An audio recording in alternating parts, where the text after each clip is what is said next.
So we are here with Goussy Celestin, and very, very excited to have Goussy as part of the Jackson Heights Jazz Festival for 2018. She is presenting her band Goussy Celestin's Aiti Brass, and can't wait. Welcome. Hi, Joe. Thanks for having me. Absolutely. We've been talking over the years, and I'm glad we're finally able to put something together. Yeah, absolutely. So I wanted to ask you a few questions, if you could indulge us, find out a little bit more about you and some key things that I think will be interesting to explore. When and how did you develop a love for or a desire to pursue jazz? So my father is a musician. He's a jazz musician, but mainly he doesn't always call himself a jazz musician, but he definitely is. And he was a main influence for me. When I was younger, he was always playing. He plays guitar. He was always playing around the house, and not only was he playing, he was also giving lessons in the house and also listening to a variety of styles of music. Whenever I would ride in the car with him, I remember there was a jazz radio station at the time that no longer exists called WRVR. And this is like, just to date myself, we're talking in the 70s, like the mid to late 70s. So WRVR was always playing on the car radio whenever I was riding in the car with him. And I would often hear Weather Report. At the time, they were really popular then. I would hear John Coltrane, lots of different musicians, and I would ask him questions. And I was maybe about 3 or 4 at the time. I remember when I was 4, I asked him who John Coltrane was because I kept hearing that name. So it's a combination of things. It's just, the influence that I had directly from my dad at home that got me, sort of primed me into learning about the feel of jazz. But I would say, in terms of like getting really interested in playing jazz, didn't happen until much later when I was a teenager. I heard Thelonious Monk, and that was it for me. Because prior to that, I was mostly playing classical piano at the time. So we listened to different styles of music. We listened to jazz, but I wasn't playing jazz at that time when I was between the ages of 6 to about 12. And then I heard heard Thelonious Monk around midnight in particular, and that just blew me away. So yeah, that was the start. That's great. Thank you. And so I've seen you perform as a dancer, as a percussionist, as a pianist, as a vocalist. Can you give us an idea of what you feel is your main instrument, your voice, as it were, and what made you decide on that? Wow. This is an interesting question because oftentimes, depending on, I guess, the context of where someone might see me perform, whether they see me perform as a musician or as a dancer, and then they find out that I do, sort of multiple things, they ask me, what are you more of? What do you do? Are you more a musician? Are you more a dancer? Or even as a musician, are you more of a singer? Are you more of a pianist? I kind of feel like they're all those creative modes are, for me, one and the same. They're just kind of different, maybe different tools that I use to sort of express myself, and it feels the same to me, even though they're like maybe practical differences in approaching the disciplines, but I'm just speaking of how it feels in my body. So first thing that I did when I was younger was dance. And then I discovered the piano when I was 4. Again, when I was 4 years old, I discovered the piano, and I kept bugging my parents to get me a piano. Ray Charles was somebody who influenced me at the time. So I was like, I want to play like Ray Charles. And no, he was on TV a lot back in the 70s. So my parents were reluctant to get me this piano at 4 years old because that's a huge expense, a huge toy for a kid. They weren't sure that I was serious, but I consistently begged them for it for a year. So when I was 5, then they started thinking, okay, she's not stopped asking for this piano, so let's see what we can do. And find a piano teacher for her. So I didn't start piano lessons until I was 6. So I feel like that is my first instrument because, that was, I guess that was like my groundwork. That was a grounding way for me to just like really start into music. And I didn't sing. I was actually a very reluctant singer when I was a child. I didn't start singing until I was about, I want to say 17 or 18. And I haven't actually really studied formally. It's just been the process of being around a lot of vocalists. I've worked as an accompanist for vocal lessons, vocal classes, and gained a lot of knowledge through that, and just somehow broke out of my shell and began to use my voice more as a vocalist. I think it's always been there. I just haven't always used it, and I've had like certain things that I've had to work through myself to just be confident enough to do that. So piano, I know I made this such a long answer.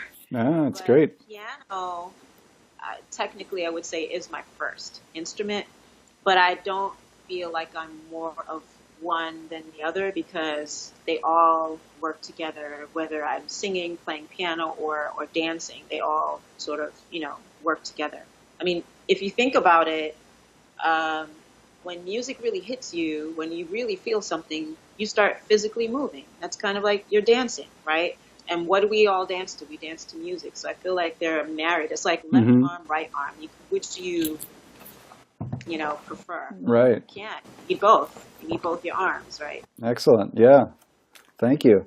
And if you had to think about one recording that you connect with very strongly, and it doesn't matter what kind of music it is, something that really hits you on an emotional level, you can always come back to it, and it's kind of your go-to album. What would that be for you?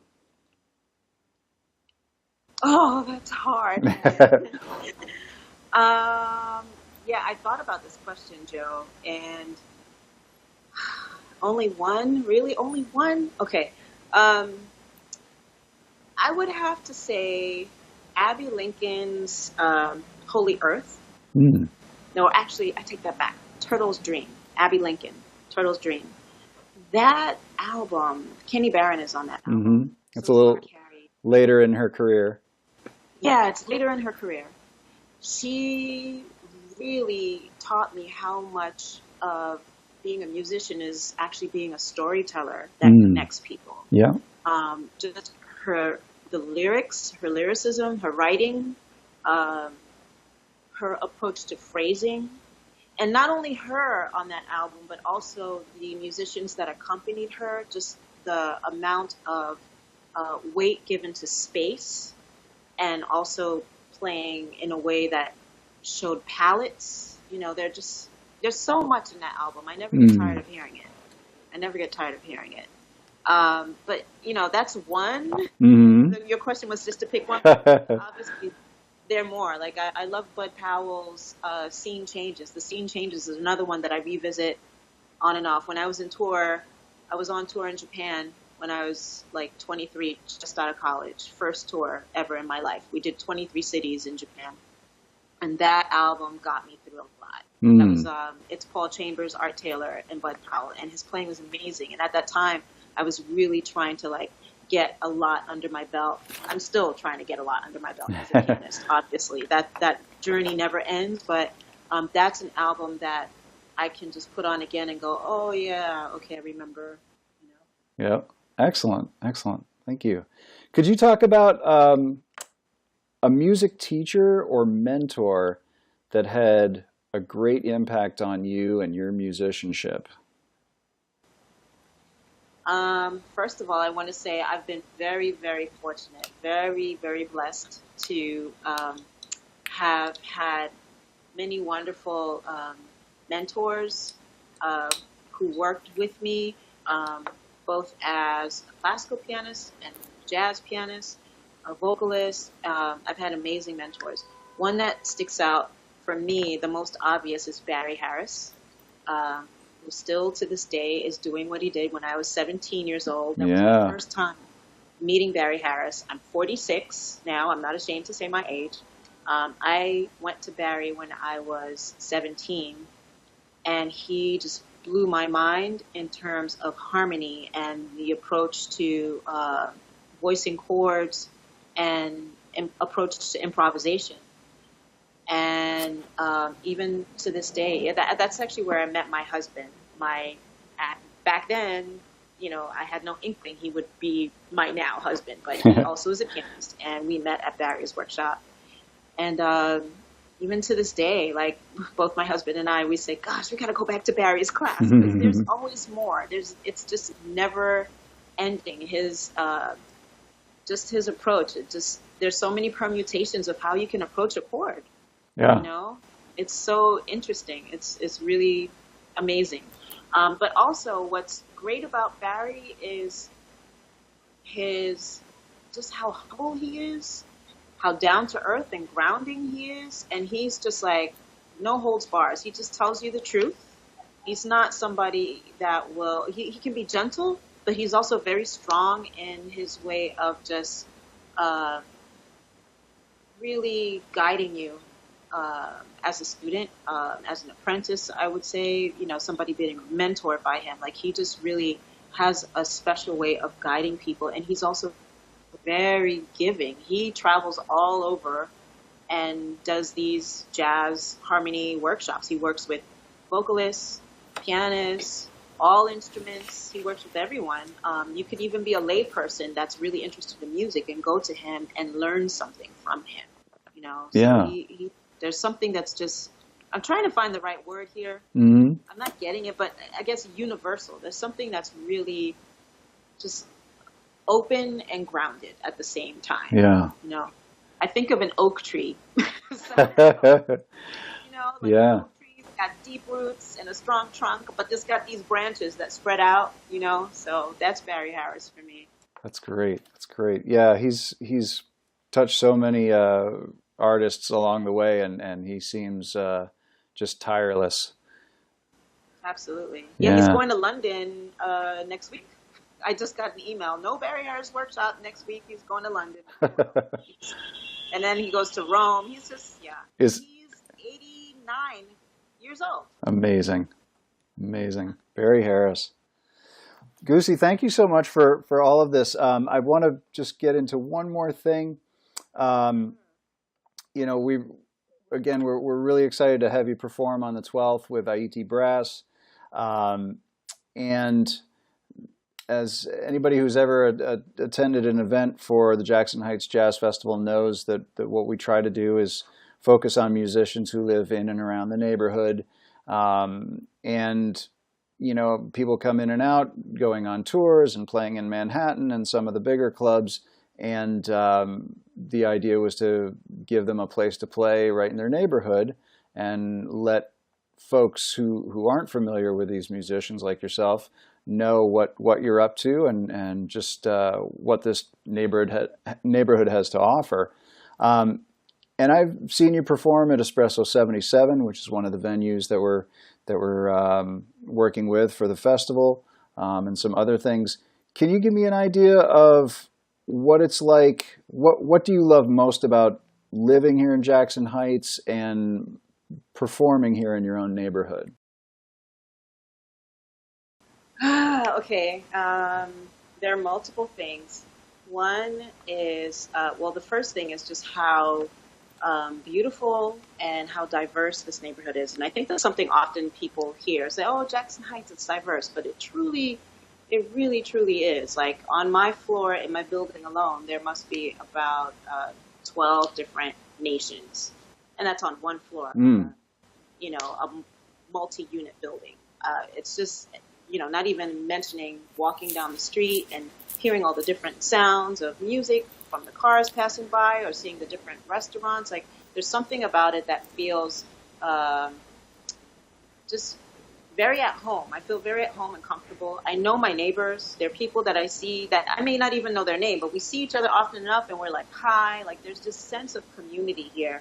I'm not sure how we're able to maintain that in a city like New York City, but we do. There's just really a strong sense of community that I feel here, and so by extension of that, I feel very comfortable to share who I am and myself, and that's, being a musician. Also, there are many artists here as well, so it's exciting to me also to be able to share work with and for other artists that are here too. That person you might be passing by who's walking their dog could, also be a musician or a visual artist. That's right. So full of so much here, so it feels great. I want to mention that I used to be neighbors with Ray Bryant. And, we actually did like an impromptu, we meaning myself, I did an impromptu jazz quartet performance, and he came out and I was like, what? This is Ray Bryant. And my friend who's actually related to Ray Bryant, his nephew, Kevin Eubanks, was like, yeah. What? He goes, well, Monty Alexander lives in Queens too. Yep. Started naming all these other musicians that live in Queens, not too far from Jackson Heights, and that go over to Ray's house. And I'm like, wow, this is amazing. So it's like, it's also, I feel like I'm also walking amongst royalty. Yeah. Yep. Jimmy Heath is not too far. Yep. There's so much here. It's just a rich neighborhood. So it just feels fun for me to have that exchange with my neighbors. And also, I'm not going to leave this part out. It feels so nice to not have to like lug my keyboard. I can just go a few blocks with my instrument. That's right. That's also nice too, to like play somewhere locally in my neighborhood where I don't have to like lug all my equipment that far. Yeah. Amen. I think a lot of people would agree with that. Yeah. That's like the technical aspect of being a musician. Yep. Oh, thanks again. This has been really wonderful to be able to share more of who you are and what you do with the neighbors here in Jackson Heights, and hopefully this goes out much further, and people get to appreciate what we have right here in the neighborhood. And just say it one more time: Goussy Celestin and Haiti Brass, Sunday, August 12th, 4 p.m. at Rory Staunton Field. Real quick, just tell us in a little capsulized form what we're going to hear from Haiti Brass. What is it that's unique about what you do? Sure. So Haiti Brass is actually a little bit of a departure, not too much really, but it's a little different from what people have normally seen as a musician, which is either me playing my original compositions or playing jazz standards, like a sort of a traditional jazz setting. Haiti Brass is an opportunity that I've taken to like bring my fuller self into my music. So I'm Haitian. I'm Haitian American. Both my parents were born in Haiti, and they met here many years ago. And when I mentioned earlier that I listened to so many different styles of music at home that my father played, a lot of it was also Haitian music. So Haiti is the indigenous original name for Haiti. It's actually pronounced Haiti, which means high mountain or land of many mountains. And so my idea was to have sort of a brass band setting, a brass ensemble setting, so to speak, but using Haitian music and also using Haitian wind instruments. This Sunday, I won't have the Haitian wind instruments as of yet, but we'll definitely be hearing and feeling what traditional Haitian rhythms feel like, juxtaposed with jazz harmonies. I'm also bringing in some influence of New Orleans second line and Haitian rara, which is they both are musical processionals. So I'm actually I'm in this process right now of really engaging audiences a little differently and actually having them participate, whether it's doing call and response with them or even actually having them stand up and move in a processional. So yeah, that's some of what you'll experience when you come out to see us. Looking forward to it. Yeah. Okay. So next Sunday, August 12th, come see Goussy Celestin and Haiti Brass. Thank you, Goussy. We really appreciate your time today. Thank you so much, Joe. I appreciate it.